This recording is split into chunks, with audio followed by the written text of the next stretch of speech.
Eddie Jones here with us, Jones Studio, and he's graciously agreed to be our sort of tour guide through this experience here and tell us a little bit about the structure of the space and just everything about it. So I'll turn it over to Eddie. Thanks for being here. Is this the who has never been in a Skyspace until now? Oh, wow. Well, lots of people. There are There's a lot of them. 3 Skyspaces in Arizona. There's this one you're standing in. There's one at the Scottsdale Museum of Contemporary Art, which is much smaller, much more intimate than this is. And then Road and Crater, the best one, by far. You know what Road and Crater is? I should think. Okay. When are you taking us there? How about, oh, I can only wish. Are we writing an answer? Doug has a better chance of getting you in than I do these days. But James Turrell is, for me, one of the most important living artists of our century, 20th and 21st century. And to give you an idea of how important he is, he sculpts with light. That's how he's described. And back several years ago, he had a retrospective of his work in light at the Guggenheim Art Museum in New York City, designed by Frank Lloyd Wright. If you're familiar with that museum, it has a giant skylit rotunda. And James Turrell, I mean, there have been so many artists that have engaged that rotunda, but nobody did it like James Turrell. It was transformed. And you would go in and they had all of these mats and you would lay down and you'd just sit there and watch the show. It was magnificent. But at the same time, he had a retrospective in Los Angeles at their Museum of Modern Art. And then at the same time that was going on, he had a retrospective in Houston, Texas. So he had both edges of the country and right in the middle. Can you name any other artist that's ever had that privilege? I can't. So that's how big this guy is. Now, Road and Crater, it's been going on since like 1973. Imagine you buy a cinder cone out in the middle of nowhere. It's actually north and west of Winslow, Arizona. Winslow's the closest civilization to this cinder cone. And then you start to carve it and sculpt it into a celestial, magical kingdom. Do you know Google it. Do you know that he did all the grading? I heard that, yeah. He bought a grader.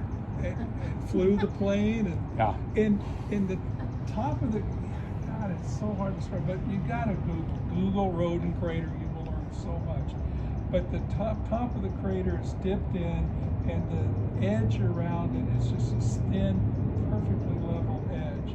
And inside the crater, there are tunnels and rooms, and they all have vectors, pointing to certain.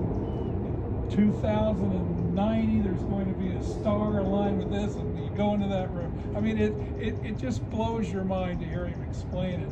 I was very fortunate in 2019. I got to spend 8 hours at Road and Crater with James Turrell giving me a personal tour. That's how I know. We met in Flagstaff at the Beaver restaurant. Nobody knew who we were, and we drove to that crater, and it was one of the best days of my life. Anyway, having experienced this, you should go to Scottsdale Museum of Contemporary Art and experience that one too. It's a lot different. It's a contained space. You can't see beyond the walls. And you look up, and it's an elliptical space with an elliptical oculus. Obviously, this is a square oculus. Sometimes you will find circular oculuses, like the one at the Walker Art Museum in Minneapolis. I took my wife's family there one winter. The snow path to the detached building on the property of the Walker, nobody had been there because there were no footprints in the snow. I don't think they'd ever been to the Walker Museum either. So I convinced them to follow me, and we go inside this beautiful square room. The benches are warm. We sit down and I ask them to look up. That's an overcast day. So they look up, and I said, I mean, I can't believe I have to tell people to look up in a Skyspace, but sometimes you do. I said, what do you see? And I think Lisa's mom said, well, I see a gray painted circle on the ceiling. I go, uh-huh. What about that snow that's falling through it? Oh, they gasped. They didn't realize it was open. The thing about isolating the sky with this razor thin edge, it makes it tangible. It brings it down. And this light show that you see that's starting to happen, it's whatever. How many colors are there? Are there 4 colors within that? Chips. Main colors. Oh, the chips. Yeah, That was I the think there's. electrical engineer on the I think show. there's 4. Like I said, they replace they get a darker indigo, so there might be 5. So, as this light show continues, it's very slowly it's changing, but it's eliminating one of the colors. And the color that eliminates, the sky will take on that color. It's not as dramatic today or this time of day, but that's, I've seen the sky, sort of turn this deep cobalt blue. I mean, you swear to God that it's this deep cobalt blue, but you step outside and go, no, it's just this pale blue. But how does an artist change the color of the sky? I mean, James Turrell does. But I enjoy these spaces in the middle of the day when there's not a light show going on. But I love this particular Skyspace. Well, because this is like the most sophisticated Ramada in Arizona, and it is a Ramada. And the fact that you can see beyond the walls, I think, makes it even more interesting. The tilt, of course, is to make you comfortable when you're sitting down, but it also foreshortens the perforations in the metal. I'm looking at this wall, and it looks opaque, but the top of it is a fuzzy screen. So everything here is meaningful. There's nothing arbitrary about this space. Now, how do you suppose something that's 45 feet square with a 15-foot hole in the middle can be that thin? But that is the secret to a Skyspace, that the oculus is razor thin. But if you were able to look on top of this, you would see a substantial structure set back from the oculus, carefully calculated so you can't see it from any position. And you can't even see the columns.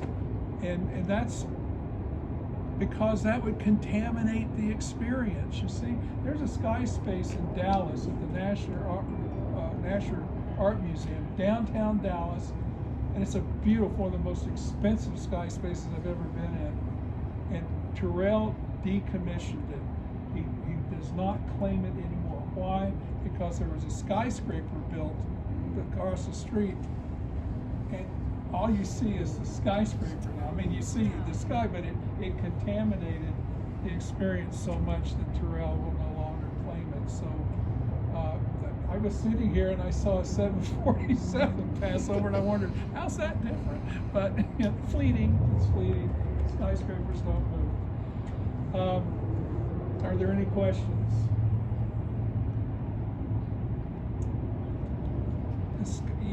Once you start researching James Turrell, and you could just specifically research the sky spaces, there is such a range of responses to those commissions.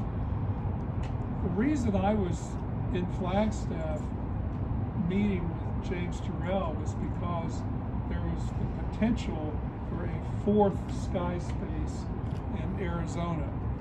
One of my clients, you love this story too. I did a house for him. It was made of dirt, and what wasn't dirt was clad in wood, so the wood was twisting and weathering and getting better and better, but the neighbors didn't think so. They didn't think there should be a dirt house with weathered wood in their high-end neighborhood. So the HOA kept sending him nasty letters.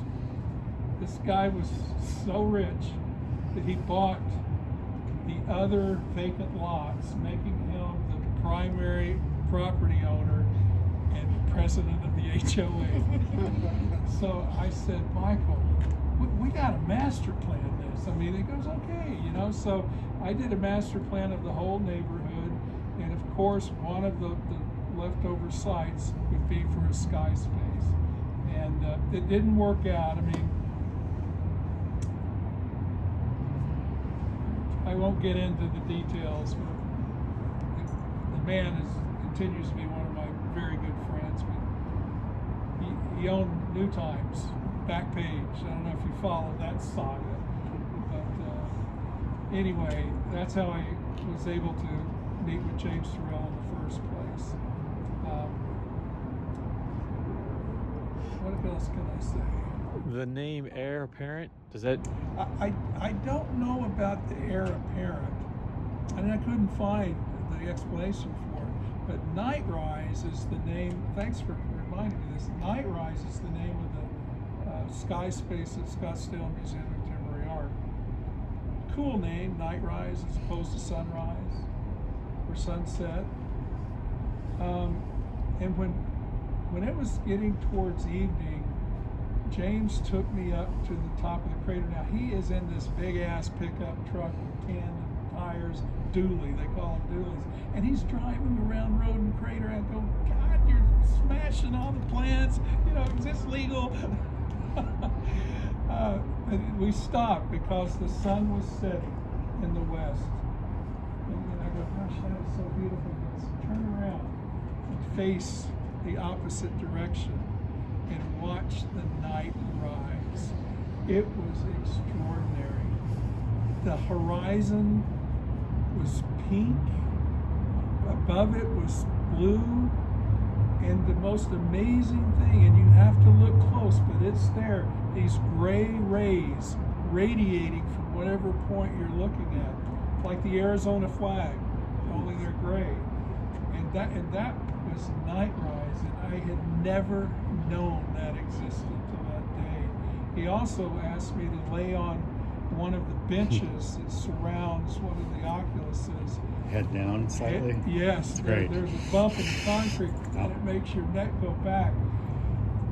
He goes, what do you see? And I go, oh my God, I'm inside a sphere.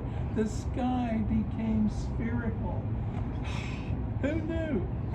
So, I, as lighting designers and as electrical engineers and people that are in the lighting industry, you've got to start, researching Turrell, because he takes all the intellectual and pragmatic and engineering and mathematical things that you guys deal with and extracts the poetry.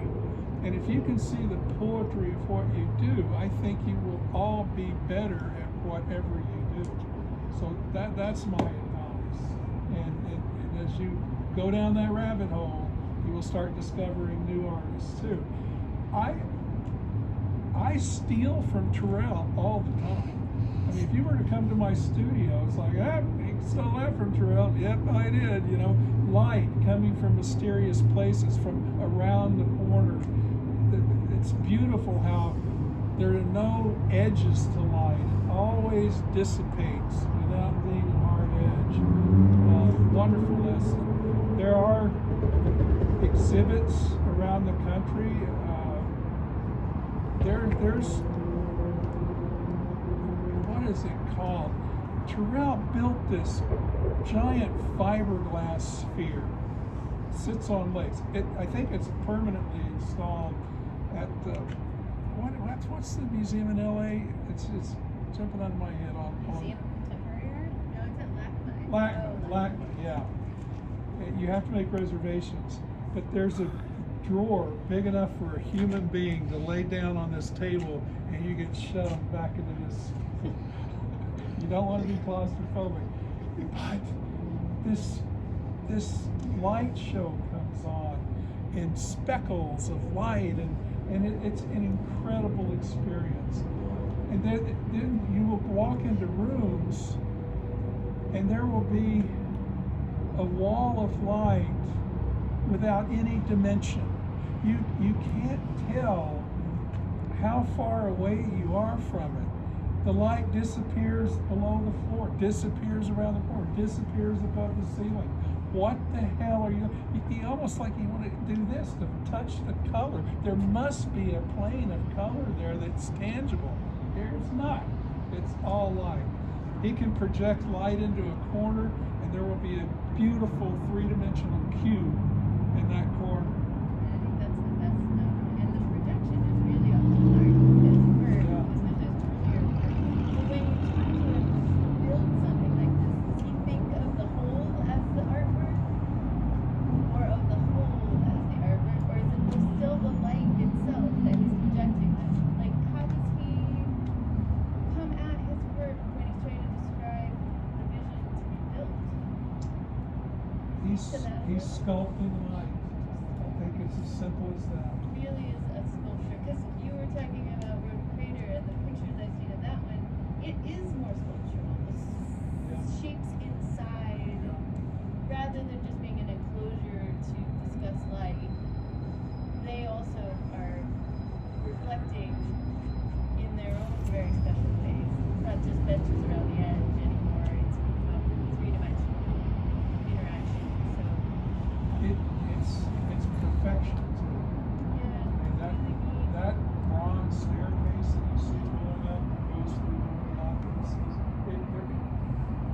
That was my favorite space. You begin down here in this tunnel, and there are these ribs that I thought was electric lighting. It was not electric lighting. It was reflecting, I don't know, moonlight, starlight. I don't know where the light was coming from, but it was on the inside face as opposed to the outside face where the light was. Couldn't believe it. And that oculus down there was a perfect circle. But as you ascended the ramp and approached it, that circle starts to elongate. And excuse me, I have that backwards. It is an ellipse. At the base of the ramp is an ellipse, and as you approach it, you find out that it's a perfect circle. But this bronze stair, there's not a joint in it. I mean, it's like it was cast. Where's this? It's Where's beautiful. that installation? Excuse me? Where's that one at? That's- Road and Crater. Okay. Now, Turrell, I mean, he was limping in 2019, when I was with him. He's got to be 80, pushing 90. I mean, and he doesn't let anybody in Road and Crater because it's not finished. You know how fickle artists are. It's like, James, it's like Solari building Arcosani. There's an elementary school in Flagstaff that somehow has been granted. They're up there like once a month or twice a year or something. is it going to open till coming? He says so. The dream. I mean, there are plans to. I don't know if you know the La Posada Hotel in Winslow, Arizona. Fantastic. If you want a nice romantic weekend, La Posada. But that's going to be the visitor center built there, and then people will, fly in and stay at the La Posada and get bused to Road and Crater. So that's how that's supposedly going to work. One day. Well, day, yeah. I did the museum at La Posada, and No kidding. that is his. That was like supposed to be the entry to Road and Crater. Yeah.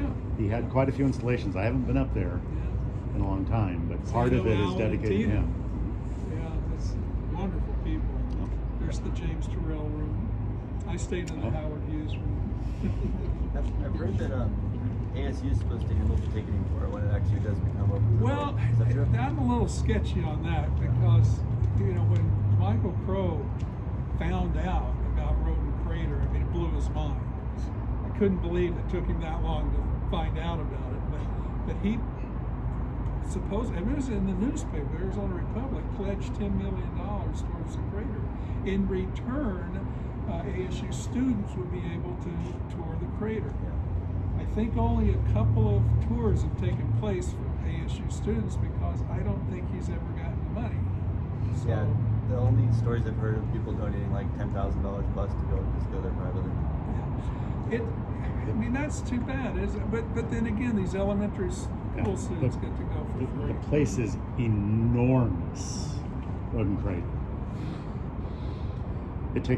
It's got to take a ton of money to do anything up there. Well, And it's done.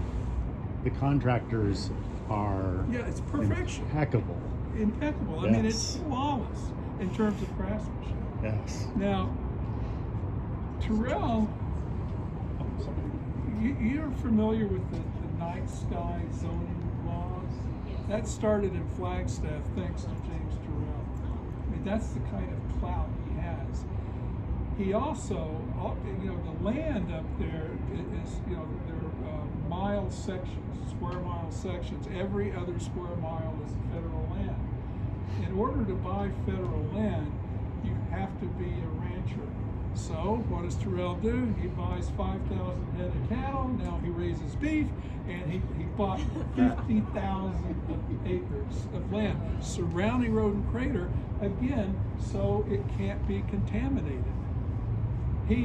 There are ramps. You don't go to the ADA manual and go, my ramp can only be this. With Turrell, no, it's got to be this because that aligns with that star out there somewhere, the moon. And so in order to get around it, he convinced the municipality, Coconino municipality, that I'm going to invent this golf cart that the wheels turn, it can turn on a dime and get around those corners, and that's how he got past the ADA. But I'm only telling you that because I love the mind of an artist. They don't take no for an answer. They don't get upset. They just figure it out, and they're patient, and they just sooner or later they make things happen. I've only known one person that was able to move the Corps of Engineers at the LA River of all places, and she's an artist, and she did it, and we didn't. So I do have a quick lighting question. How did you select the RGB values of each color? Because I do sense a little bit of a gray undertone. It's almost like a pastel scene. well, I didn't choose the colors. Okay. But I will talk about that a little bit. Do you know? Turrell has a lighting designer. When we did this one, it was Matthew. He's a lighting designer out of Brooklyn. They chose all the color kinetics fixtures. Again, are outfitted with LEDs per their spec. There's a special indigo that only Turrell gets to use. Yeah, because So- like I said, I sense a little bit of a gray undertone, and that's a very unique tone. that So, you- so I had nothing to do with the lighting side, just the electrical, to be Got honest. it. Okay. It's all Philips. It's all Philips, Okay. every bit of it. I have a question about that. So Well, it's color kinetics. So it was Yeah, or they bought it, yeah. long before. That's right. Yeah. I went to the one in Christian Bridges. That's so the speed of the chases is a lot faster. That one, and there's even a moment in that show where the speed like immediately flips the color of the sky to like a red, like it like happens really fast. Here, the effect, the I guess the hallucination happens on the edge even more so than in the center. It's interesting that you left this like space around the outside of it because it's not enclosed fully, right? Well, when you're sitting, you don't see any of this. It's how it's supposed to be, at least. Well, yeah. No, I guess you do. Yeah, totally. You can see it. I So can. what I noticed when I was watching, of course, it only happens the most once the sun starts to get a little bit past where it is now. It's actually getting dark, and then you start to really get the show.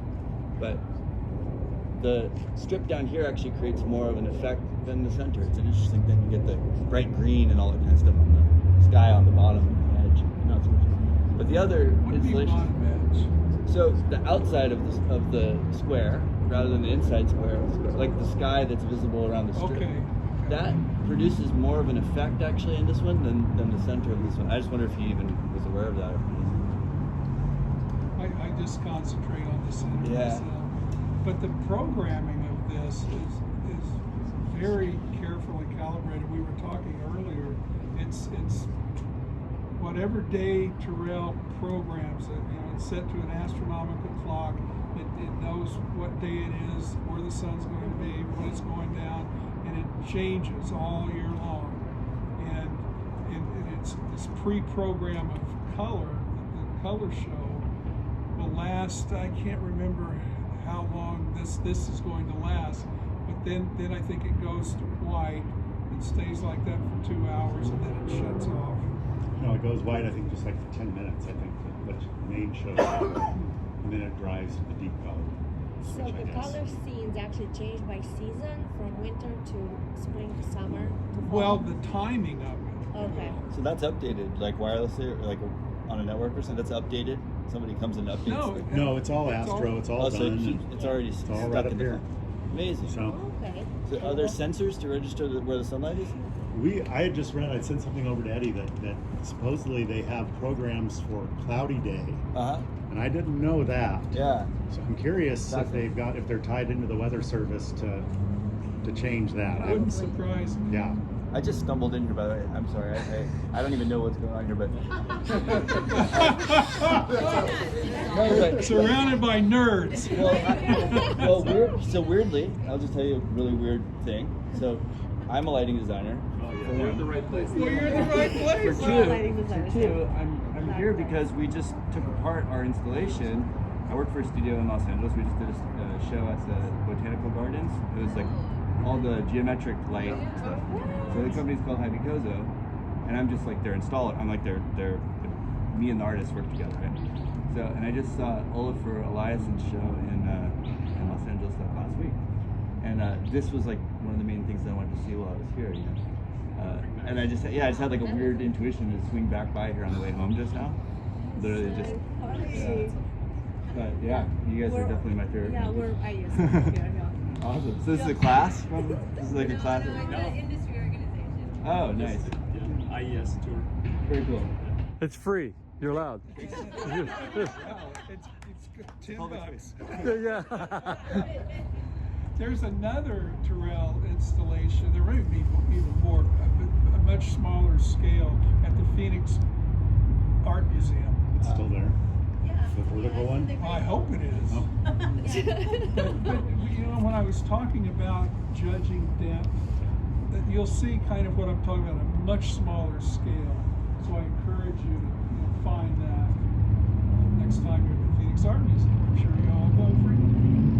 So how long did it take to do this installation? I know it opened in 2012, right? So how long did it take to build, and then how long did you program it?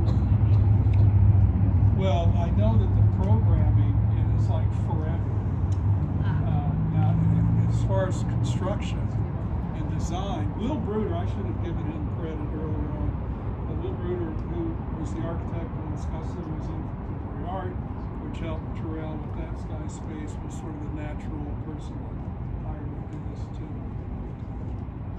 We started the job in 2011, and it was built in 2012. It wasn't a long design phase, but to be honest, I don't know how long the lighting designer had it. I don't know if they customize them differently. I imagine they do, just for longitude and latitude and sky a little bit. But it wasn't a long project. Cade, I think out of Tucson, is the one who built all the structural stuff. So they just brought it all up and put it all together. What's the material used on the floating It's stainless stainless? steel. And is it painted or? They put some kind of white paint or undercoating, flat white. Light, Yeah, you need so- flat white for that. Right. And I love how it actually absorbs some of the light instead of reflecting it. Yeah. That's quite amazing. And you can barely see the seams and the minor corners. I mean, you can. Yeah, it's unfortunate. You A didn't little used to bit. be able You to see it see a any of little it. bit. So But it's not bad at all. No. I think the installation is fabulous. I think it's been here for 13 years, and Yeah.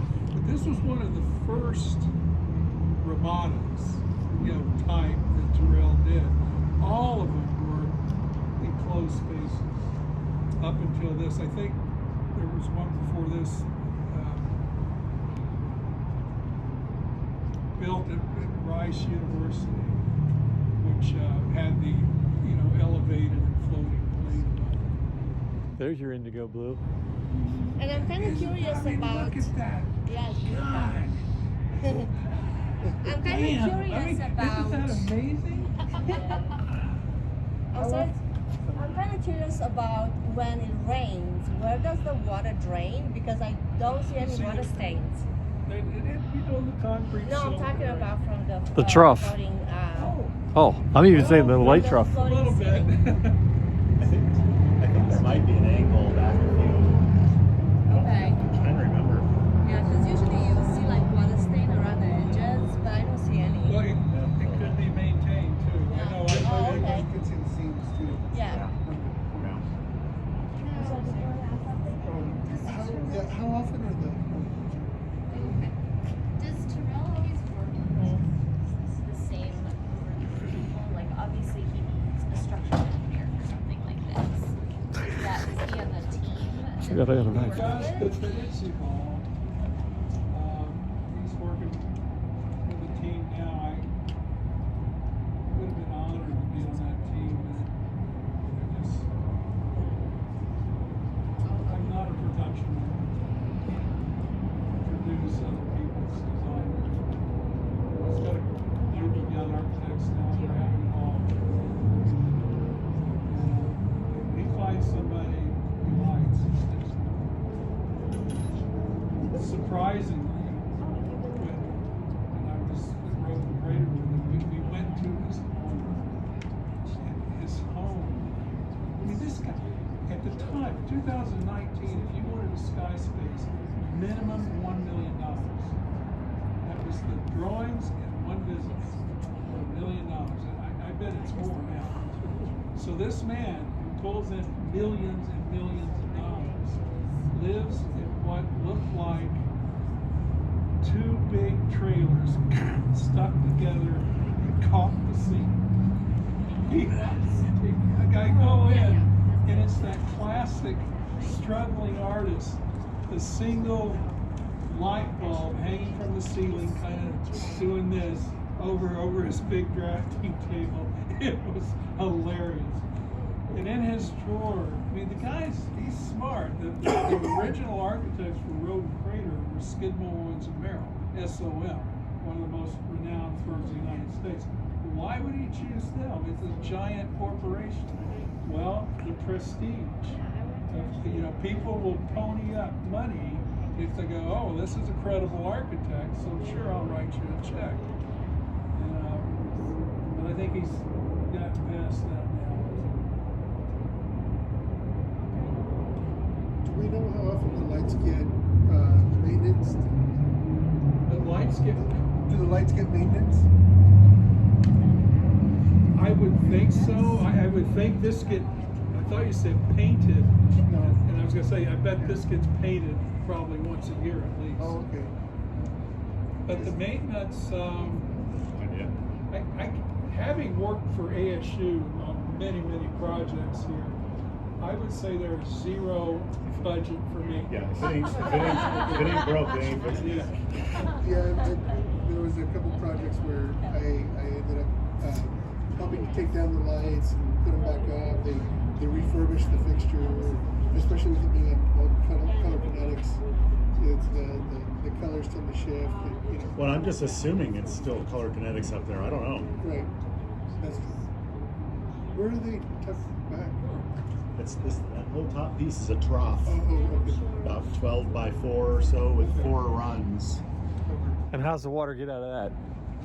It doesn't get in theoretically. There's little drainage. There's drainage weak holes, but everything's stainless. Yeah. This whole place is Are stainless. those cameras?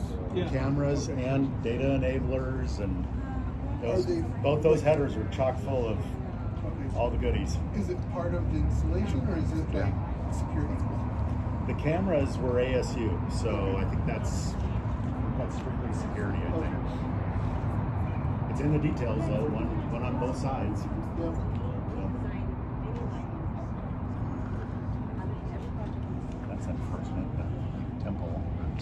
whatever. Yeah. feeling like the colors slightly changing. Like it's white, but it's just takes pink and it's taking it yellow. Yeah, the one up the road. These ones have always been interesting to me because they're a negative space where so much of his work is always obviating the positive space, creating the hard edge projection. And these ones are the opposite. They make that hard edge by creating negative space around. But the negative space almost becomes opaque. This thing is the negative space is the positive space in this Yeah, situation. right. Like he's inverted our expectation, which is an interesting thing, right? Because I couldn't never decide if it was a maturing of his craft or if it was just play. He just wanted to play with the subversion of the set of space, time.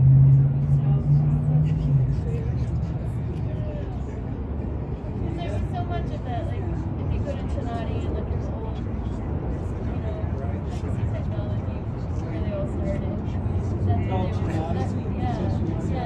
That's what they were doing, right? They were trying to build perception out of Well, the Dan Flavin installation, we can draw a straight line. One of my favorite quotes from Turrell is, "This lets you look at your looking." Yes, lets you look at your looking.